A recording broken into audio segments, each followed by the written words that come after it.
कहानी की शुरुआत उस समय से शुरू होती है जब हर देश में राजाओं का राज होता था। सभी राजा खुद को ताकतवर दिखाने के लिए एक दूसरे पर हमला करते रहते थे। हमारी आज की कहानी भी एक ऐसे ही राजा पर आधारित है जिसका नाम सर्सियस था। सर्सियस के बाप को राजा नॉर्मन ने मार दिया था, इसलिए वो कई सालों से नॉर्मन से लड़ रहा था। अब कहानी में हमें सोफी नाम की लड़की नजर आती है जिसके माता पिता बचपन में ही मर गए थे और वो अपने चाचा चाची के साथ रहती थी। सोफी को पढ़ने लिखने का शौक था, मगर उसके चाचा चाची चाहते थे कि वो घर के काम सीखे। सोफी का एक दोस्त भी था जिसका नाम जैसी था। जैसी अक्सर ही उसके घर आता जाता था और वो मन ही मन सोफी को चाहता था। ऐसे ही एक रात राजा सर्सियस के पास उसकी बीवी वाशी आती है। सर्सियस आज अपनी सेना को दावत देने वाला था। वाशी चाहती थी कि सर्सियस नॉर्मन से लड़ना छोड़ दे और प्रजा की बेहतरी के लिए काम करे। वो ये भी चाहती थी कि सर्सियस अपनी सेना को उस हर जगह से वापस बुला ले यहाँ यहाँ उसकी सेना लड़ रही है। मगर सर्सियस हर हाल में नॉर्मन से अपने पिता की मौत का बदला लेना चाहता था, इसलिए वो वाशी की कोई बात नहीं मानता। उधर सोफी के चाचा को भी सर्सियस की दावत का न्योता मिला था क्योंकि वो पहले राजा की सेना में काम करता था। सोफी अपने राजा और उसकी बीवी को देखना चाहती थी, इसलिए उसके कहने पर उसका चाचा उसे दावत में जाने की परमिशन दे देता है। कुछ देर बाद सर्सियस की शाही दावत शुरू हो गई। इस दावत में सेना के सभी मंत्री थे। जल्दी ही सर्सियस सभी के सामने आकर सबका स्वागत करता है। दावत में रानी का आना भी जरूरी था क्योंकि सेना उसे जीत का प्रतीक मानती थी। सभी लोग रानी को दावत में देखना चाहते थे, मगर रानी वाशी लड़ाई के खिलाफ हो गई थी, इसलिए वो दावत में नहीं आई थी। सोफी और जैसी भी महल में पहुंचकर चोरी चोरी सब कुछ देख रहे थे। ये दोनों सभी के सामने नहीं आना चाहते थे क्योंकि ये सोफी के चाचा की जगह पर आए थे। उधर सर्सियस के बार बार बुलाने पर भी रानी दावत में नहीं आती। जब सभी लोग रानी का नाम पुकारने लगे तो सर्सियस गुस्से में घोषणा कर देता है कि आज से तुम लोगों की कोई रानी नहीं है। सर्सियस की बात सुनकर सभी हैरान हो गए। अगले ही दिन सर्सियस के कहने पर उसके लोग उसके लिए रानी ढूंढने लगे। वो शहर की सभी जवान लड़कियों को उठाने लगे ताकि सर्सियस किसी को पसंद कर अपनी रानी बना सके। सर्सियस के लोगों ने सोफी को भी उठा लिया था। जल्दी ही सभी बंधी लड़कियों को महल में लाया जाता है। बिंसो नाम का बंदा सभी को बताता है कि तुम लड़कियों ने राजा को खुश करना है, जो उसे सबसे ज्यादा पसंद आएगी सर्सियस उसे अपनी रानी बना लेगा। वैसे सर्सियस के कहने पर सभी लड़कियों का पूरा ख्याल रखा जा रहा था, उन्हें बढ़िया खाना दिया जा रहा था और पूरी इज्जत भी दी जा रही थी। सभी लड़कियों को गहने भी दिए जा रहे थे ताकि वो ज्यादा से ज्यादा खूबसूरत दिखें। मगर सोफी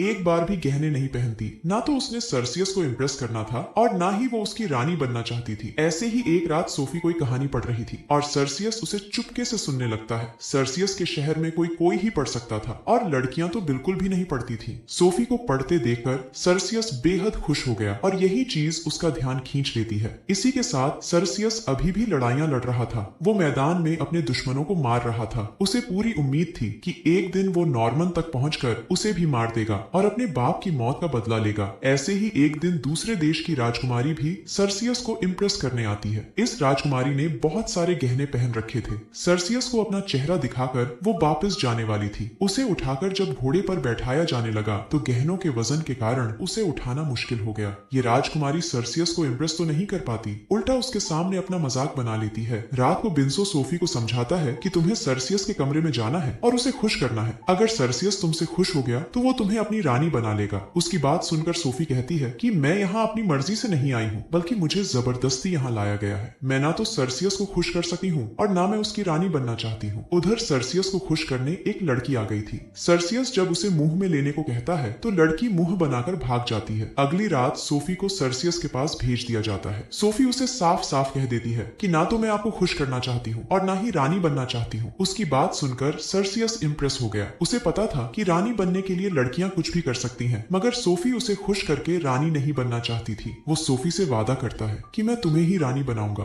क्योंकि तुम सच्ची लड़की हो। अगले दिन सर्सियस के महल में पूरी रौनक थी क्योंकि सर्सियस सोफी से शादी करने जा रहा था। सोफी ने अपनी सच्चाई से सर्सियस का दिल जीता था, ना कि उसे खुश करने के बाद रानी बन रही थी। शादी के बाद सर्सियस उसकी गुफा में धमाके करता है और सोफी भी उसे पूरा खुश कर देती है। वैसे महल में कुछ ऐसे भी बंदे थे जो सर्सियस की शादी से खुश नहीं थे। इन बंदों में सबसे आगे सोमसा था। सोमसा सर्सियस का चचेरा भाई था और वो किसी भी तरह सर्सियस की जगह लेना चाहता था। सोमसा सेना में ही एक बड़ा लीडर था। वो अपने भड़काऊ भाषणों से सेना को लड़ाई के लिए तैयार करता था। अगले दिन सर्सियस को बधाई देने उसके दोस्त आते हैं। सोफी का चाचा भी अपनी भतीजी से मिलने आता है और सोफी को बधाई देकर चला जाता है। सभी के चले जाने के बाद सोफी और सर्सियस एक नाटक देखने लगते हैं। नाटक में सर्सियस को महान दिखाया जा रहा था, जबकि उसके दुश्मन नॉर्मन और उसके देशवासियों देशवासियों का मजाक उड़ाया जा रहा था। सोफी को ये नाटक बिल्कुल भी पसंद नहीं आता। वो नॉर्मन का मजाक तो बर्दाश्त कर सकती थी, लेकिन नॉर्मन के बेकसूर देशवासियों का मजाक बिल्कुल भी बर्दाश्त नहीं कर सकती थी। रात होते ही सोमसा अपनी सेना को भड़काने लगा ताकि वो कल की लड़ाई में कोहराम मचा दे। वो अपने भाषण में कहता है कि हमें नॉर्मन और उसके सभी लोगों को मारना है। उसका भाषण सुनकर सभी नारे लगाने लगे कि हम नॉर्मन और उसके हर देशवासी को मार देंगे। दूसरी तरफ सोफी महल की पुरानी लाइब्रेरी में आ गई थी। उसे शुरू से ही पढ़ने का शौक था, इसलिए वो यहाँ अपनी खुजली मिटाने आई थी। उसे कुछ किताबों से अपने चाचा चाची के परिवार के बारे में पता चलता है। सोफी को पता चलता है कि वो जिसे चाचा मान रही है उसका तो कोई भाई ही नहीं था। किताबें पढ़कर सोफी समझ गई थी कि उसके चाचा चाची उसके सगे नहीं है। अगले दिन सर्सियस फिर से लड़ने चला गया ताकि वो बेरहमी से लोगों को मार सके।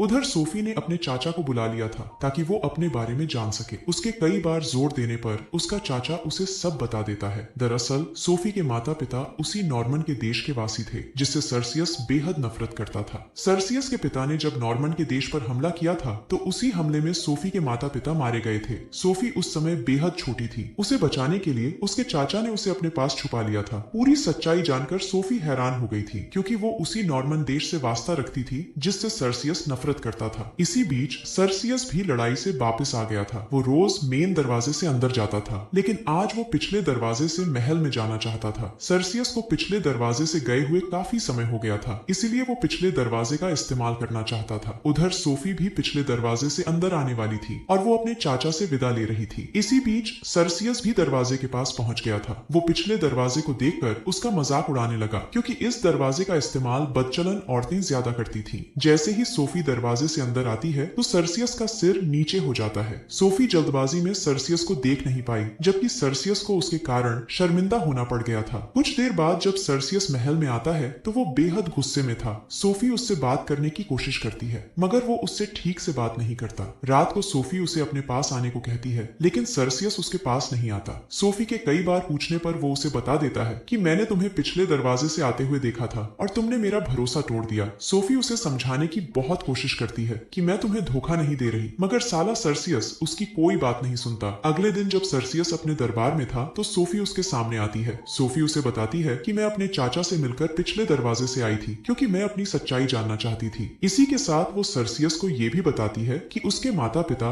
नॉर्मन के देशवासी थे। सोफी की सच्चाई जानने के बाद दरबारी उसे मारने की कोशिश करते हैं, मगर सर्सियस उसकी जान बचा लेता है। थोड़ी देर बाद सर्सियस और सोमसा सोफी से बात कर रहे थे। वो उससे पूछ रहे थे कि हम तुम पर कैसे यकीन करें कि तुम नॉर्मन के लिए काम नहीं करती। सोफी सर्सियस से साफ साफ कह देती है कि मैं सिर्फ तुम्हारी बीवी हूँ और मैं तुम्हारी बेहतरी ही सोचती हूँ। उसकी बात सुनकर सर्सियस सोच में पड़ गया, लेकिन सोमसा को सोफी पर बिल्कुल भी यकीन नहीं था। वो साला उसकी गर्दन पकड़कर उसे बुरा भला कहने लगा। जल्दी ही सर्सियस उसका गला पकड़कर सोफी को उससे बचाता है। उसे बिल्कुल भी पसंद नहीं था कि सोमसा उसकी बीवी का गला पकड़े। वो गुस्से में आकर सोमसा को देश से निकाल देता है और सोफी पर यकीन कर लेता है। कहानी के आखिर में दोनों खुशी खुशी रहने लगे। सर्सियस ने लड़ाई बंद कर दी और अपना पूरा ध्यान लोगों की भलाई में लगा दिया। इसी के साथ इस कहानी का यही अंत हो जाता है। हमारी वीडियो देखने के लिए बहुत बहुत धन्यवाद।